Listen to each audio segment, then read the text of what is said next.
Happy Tap Talk, everybody. It's Wednesday at 8 o'clock, and that means it's time to chat about beer and enjoy one, too.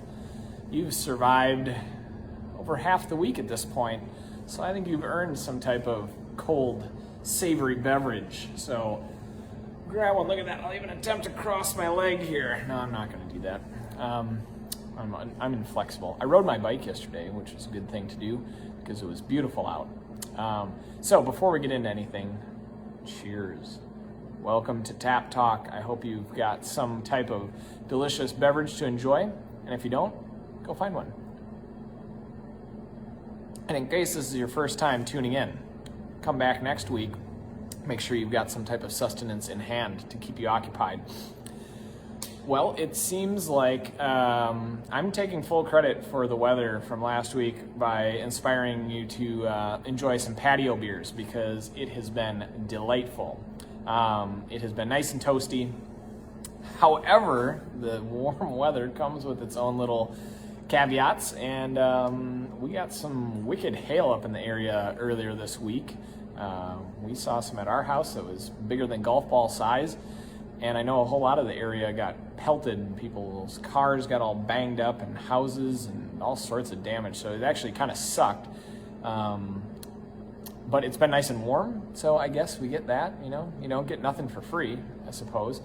And it's nice and toasty now, although it sounds like we're going to get pummeled again with some more rain and severe weather tonight. So hopefully it doesn't cause you any damage. You don't lose any trees on your property or I don't know, any kind of craziness.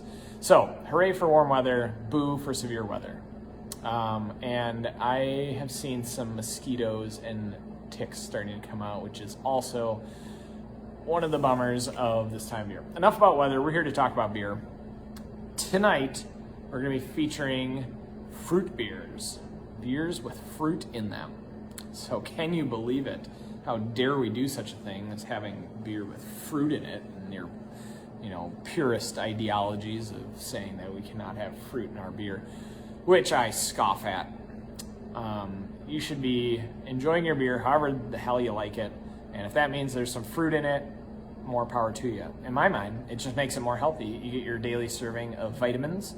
I think a doctor would probably recommend drinking beer, and it makes it better in that way. So, what do we got going on here around the punk? Next week we got a couple of events going on. We'll have our Tapas on Tap beer dinner, which is unfortunately sold out, but we will have another one like that coming up. Ooh, what do we got? David is enjoying some Fair State Pale Ale Hazy. Oh, that was a great beer. We had that on tap here at one point, actually. It was a really nice one. Cheers, David. What was I saying? Oh, you distracted me. No, I'm just kidding. Yes, next week, beer dinner Wednesday. But next Thursday, we'll be having a tasting with Lakefront. And we'll be featuring a few of their fun beers, and that'll be a tasty one. And then next Saturday, I've been neglectful on my social media marketing on this, but it's Orval Day. Orval is a very special Belgian Trappist beer. And every year, we pick one Saturday to celebrate it, and so that's what we're gonna do next week. I'll do a whole spiel about Orval next week, but keep the 21st on your calendar for that. And there'll also be a Rat Rod and Classic Car show here that Lindsay and Matt, co-owners of the Punk, will be hosting at the Lions Park here in Stone Lake. So if you're into cars, you're definitely gonna want to be here. There'll also be a pinup contest, and there'll just be a lot of fun stuff going on that day. We'll be having a fundraiser for my niece's school, too, selling some brats. That's going to be cool. So, fun stuff next week. So, on to the beers. What am I drinking right now? In my hand, I've got this silky smooth, slightly tart, fun beer from Left Hand Brewing Company. You may be familiar with them. They're from Colorado.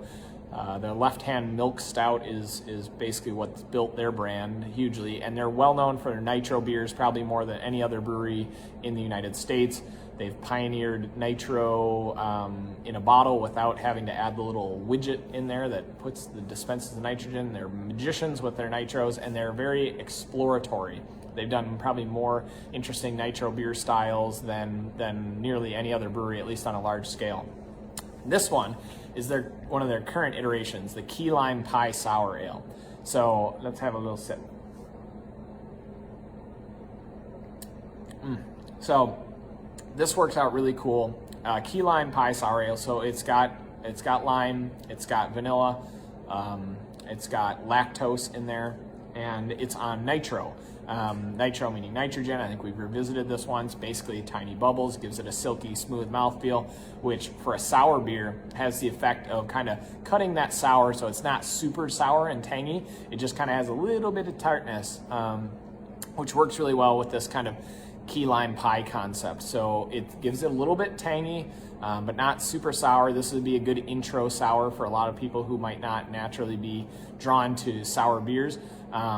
It's just got a little zip, little bit of tartness. And lime, I recently learned, has the lowest sugar content of any fruit, only about 1%. So lime's very tart, flavorful, and interesting. Don't get a whole lot of use in beer. They're not as widely used as a lot of other fruits like raspberries and cherries and things like that. But it makes for a really fun, interesting flavor. And limes can be very, very tart and acidic. And in this situation, it is balanced very nicely by having a little bit of sweetness from the lactose in there and being on nitro. So it sips pretty easily, and it clocks in at 7.3%. So it's not exactly a dainty little light beer. I think that's a trend we're seeing change in beers too, from fruit beers and beers that kind of feature fruit in them being low strength, really kind of light beers, to now we're seeing them sometimes come across as, bigger, stronger, beefier beers, which is a little bit more interesting. Cool. So brief kind of overview of fruit in beer as well. There's some interesting histories of using fruit in beer. I think that dates back basically to the origins of beer itself, because in order to get alcohol in the beer, you need sugar sources. And before grains were widely cultivated, and when they were being used largely for bread and things like that, not that fruit was exactly something that you could easily kind of toss in, but created a source of fermentable sugars. And one beverage kind of came out of that. You might have heard of it. It's called wine. Wine and beer have a lot of shared history, as well as mead, which is another source of fermentable sugar that comes from honey. So people call it honey wine. I've even heard stories of interesting mashups of grains, grapes, and honey, kind of a trinity beverage of all three different things together. So if you're a brewery out there, maybe make something like that. I'll be waiting. It'd be great. It'd be fun to try. And so beer and fruit have a long history, particularly in the Belgian brewing tradition.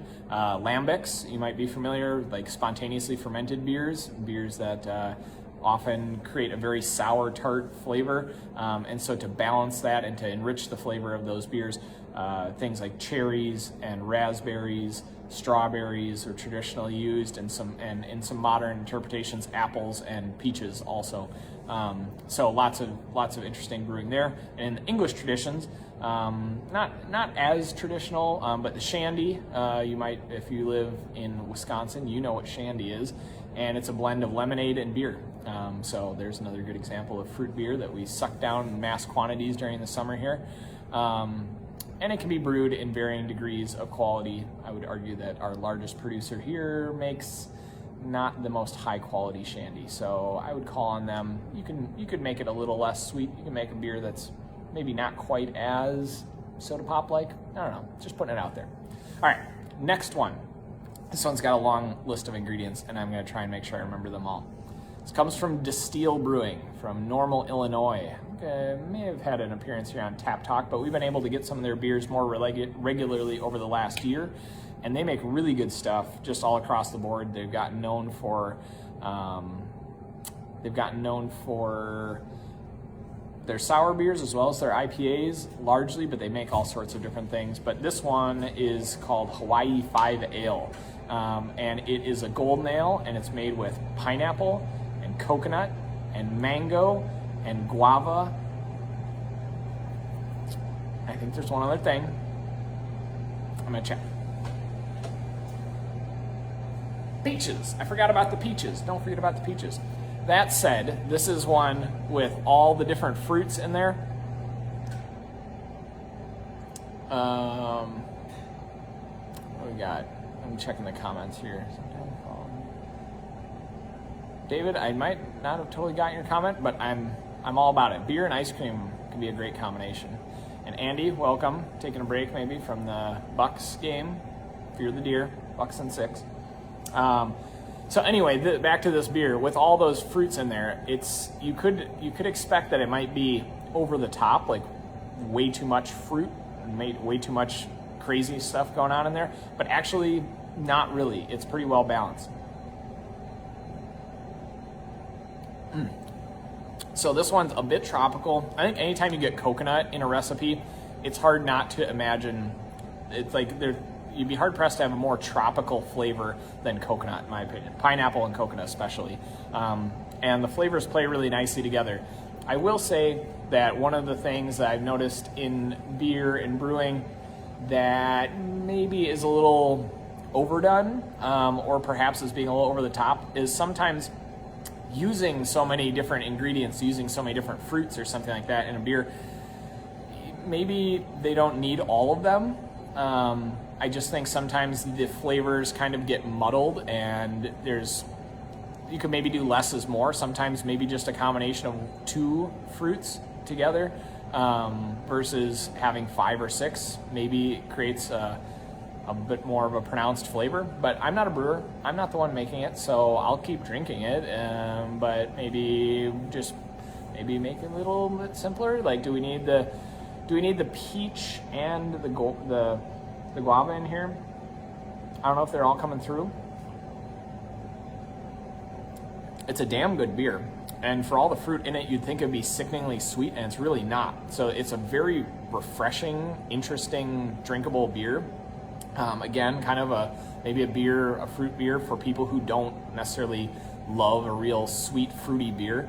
And I'll call out some of the guys who I see being all masculine. I don't drink fruit beer. Blah, blah, blah. Get over it. That's all I have to say. Just get over it. You're too manly to drink a fruit beer, but you'll drink some super, super light, watered down beer. Get over it. It's fine. You can drink beer with fruit in it. Amazing. Eat a banana too. It's good for you. It's no big deal. No one's gonna take away your man card. You're gonna be just fine. So cool beer, tropical, refreshing. We just put it on tap today, and I'm enjoying it. And it tastes very summery and fun and interesting. So there's that one. And now we're going off tap here. We're going into a can realm. Ooh, let's see. We get to see a pour from a can. And this one is one we've been carrying, and maybe I haven't done a good enough job giving them some love. Jolly Pumpkin.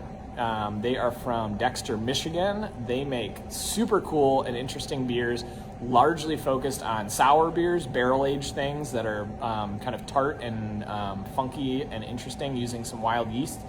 And they have a reputation for making beers with some interesting ingredients as well. This one was a beer that I had been a fan of for a really long time, but it was always hard to find. You could never seem to get it in their regular distribution. It was always a little bit limited, but now we have some, and it's super tasty. It's the IO Saison.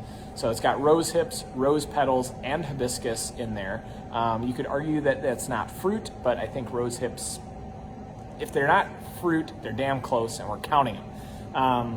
And it makes for a really pretty beer. Look at that. Well, I don't know if the camera does it justice, but it's kind of a light pinkish. It looks more amber. It's a kind of a cool, light, pale, hazy pink.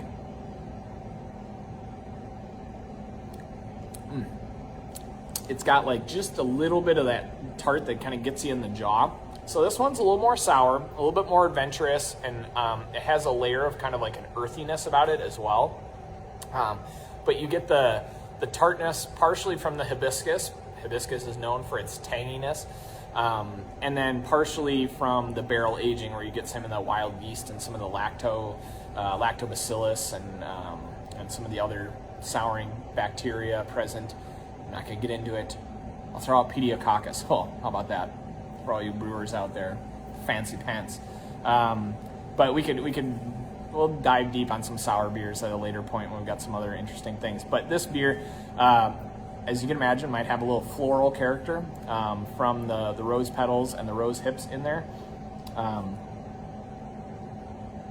Yeah, just a cool, really interesting beer that is well suited to. You can drink that whole can by yourself, but and particularly if you have a nice sour tolerance, everyone's at a different level. Some people, this might be split a can with a friend or two, and it's a really interesting one. And then we also have a couple of their other cans here as well. They have the BAM beer, which is a traditional farmhouse, like kind of a saison, sort of a light golden, easy drinking beer, a little bit earthy. And then the Calabaza Blanca, a Belgian-style white ale, so wheat beer with coriander, orange peel, and then aged in barrels also, so a little bit funky, familiar, but still a little bit tart. So this is just a cool example of another way of adding fruit flavors into the beer that enhance the flavor and make it more interesting.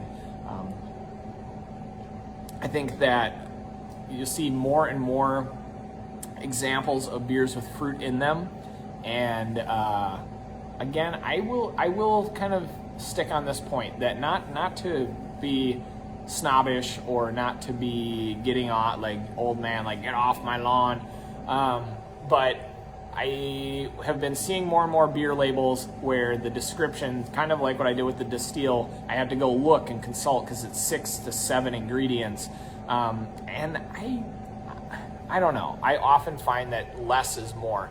That you can make a more interesting flavor experience with just a couple ingredients, 2 or 3, as opposed to 6 or 7. I just think that you start to, each ingredient does bring its own thing to the table, and sometimes you create a whole symphony or harmony of all the different ingredients. But sometimes it's just more interesting to keep things simple. So, show some love to the places that just do a really kick-ass job and kind of keep it a little bit simpler, because I think it's currently very trendy to have just a ton of ingredients in a beer, and maybe less is more, if I can kind of get on my soapbox there for a minute. So fruit in beer, it's a good thing. You should drink them, you should try them. Don't be, I hear a lot of people, that's not beer, don't be a fuddy-duddy. Just because you don't want to have fruit in your beer doesn't mean you should limit your palate. If you're going to be that way, that's totally fine. It's more for the rest of us. But I would say if you find yourself being, of that mindset right now, arguably, while Belgium has a great tradition of brewing with fruit, and there's some in England and actually in Germany, despite their sort of purity laws, there's some history of brewing with fruit there as well. The U.S. has probably done more than any other country or any other kind of